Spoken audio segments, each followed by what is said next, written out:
राधा एक छोटे से गांव की सीधी सादी लड़की थी। उसकी मासूमियत और मेहनत को देखकर हर कोई उसकी तारीफ करता। वह पढ़ाई में तेज थी और अपने माता पिता के सपनों को पूरा करना चाहती थी, लेकिन उसकी किस्मत ने उसके लिए कुछ और ही तय कर रखा था। राधा के पिता मोहनलाल एक किसान थे। वह अपनी बेटी से बहुत प्यार करते थे और उसकी हर छोटी बड़ी जरूरत पूरी करने की कोशिश करते। उन्होंने अपनी बेटी की पढ़ाई लिखाई के लिए हर संभव कोशिश की, लेकिन जैसे ही राधा की उम्र विवाह योग्य हुई, समाज के दहेज रूपी राक्षस ने उनके दरवाजे पर दस्तक दी। गांव में एक परिवार था जो देखने में प्रतिष्ठित और संस्कारी लगता था। उनके बेटे विनोद का रिश्ता राधा के साथ तय हुआ। विनोद देखने में सुशिक्षित और नौकरी पेशा युवक था। शादी के आरंभिक बातचीत के दौरान विनोद के माता पिता सुरेश और कमला ने दहेज की कोई बात नहीं की। मोहनलाल ने सोचा कि वे लोग अच्छे और ईमानदार हैं, लेकिन जैसे जैसे शादी की तारीख नजदीक आई, उनकी मांगें बढ़ने लगी। एक दिन सुरेश ने मोहनलाल से कहा, शादी में कुछ खास तो होना चाहिए, हमें एक नई मोटरसाइकिल चाहिए। फिर कुछ दिन बाद कमला ने नकद 5 लाख रुपए की मांग कर दी। मोहनलाल ने अपनी बचत और कर्ज लेकर उनकी सारी मांगें पूरी करने का वादा किया। वह अपनी बेटी की खुशी के लिए कुछ भी करने को तैयार थे।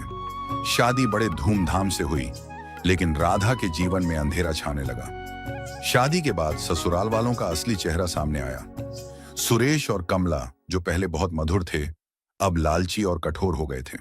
विनोद, जो एक समझदार और संवेदनशील पति लग रहा था, ने भी अपनी सच्चाई दिखानी शुरू कर दी। एक दिन कमला ने राधा से कहा, तुम्हारे पिता ने हमारी इज्जत का ख्याल नहीं रखा। हमें सिर्फ 5 लाख दिए, और वो भी बहुत मुश्किल से। तुम अपने पिता से और पैसे क्यों नहीं मांगती? विनोद ने गुस्से में राधा से कहा, तुम्हें पता है, मेरे दोस्त की पत्नी ने अपने मायके से कार मंगवाई है, और तुम्हारे पिता ने तो कुछ खास नहीं दिया। राधा ने अपनी स्थिति समझाने की कोशिश की, लेकिन उसकी आवाज हमेशा दबा दी जाती। ससुराल वाले राधा से और पैसे लाने की मांग करने लगे। जब उसने मना किया तो उसे शारीरिक और मानसिक प्रताड़ना का सामना करना पड़ा।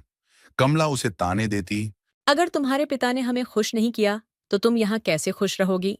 सुरेश और विनोद भी छोटी छोटी बातों पर उसे अपमानित करते। राधा के लिए हर दिन एक नई चुनौती थी। एक दिन सुरेश ने राधा को बुरी तरह डांटा और विनोद ने गुस्से में उसे पीट दिया, क्योंकि उसने अपने पिता से और पैसे लाने से इनकार कर दिया था। उस रात राधा अकेली अपने कमरे में बैठी और अपनी मां को याद करते हुए फूट फूट कर रोने लगी। उसने सोचा, क्या मेरा जीवन यही है? क्या मैं दहेज की आग में हमेशा जिंदा जलती रहूंगी? अगली सुबह राधा ने एक बड़ा फैसला किया। उसने अपने माता पिता को अपनी हालत के बारे में बताया। पहले तो उसके माता पिता डर गए, क्योंकि समाज में बेटी की शादी टूटने का कलंक था। लेकिन राधा ने उन्हें समझाया, अगर मैं आज चुप रही तो न जाने कितनी लड़कियां इस दहेज रूपी दानव का शिकार बनेंगी। राधा ने अपनी ससुराल वालों के खिलाफ कानूनी कार्रवाई करने का निर्णय लिया। महिला सुरक्षा संगठन की मदद से राधा ने अपनी शिकायत दर्ज करवाई। सुरेश, कमला और विनोद को उनकी लालच और अत्याचार के लिए सजा मिली। यह आसान नहीं था। समाज के ताने, कानूनी लड़ाई और मानसिक संघर्ष, सब कुछ राधा ने झेला, लेकिन उसने हार नहीं मानी। आज राधा गांव की औरतों के लिए प्रेरणा बन चुकी है। उसने दहेज के खिलाफ एक अभियान शुरू किया, जिसमें वह लड़कियों और उनके परिवारों को शिक्षित करती है कि दहेज का विरोध कैसे किया जाए। मोहनलाल अपनी बेटी की इस बहादुरी पर गर्व महसूस करते हैं।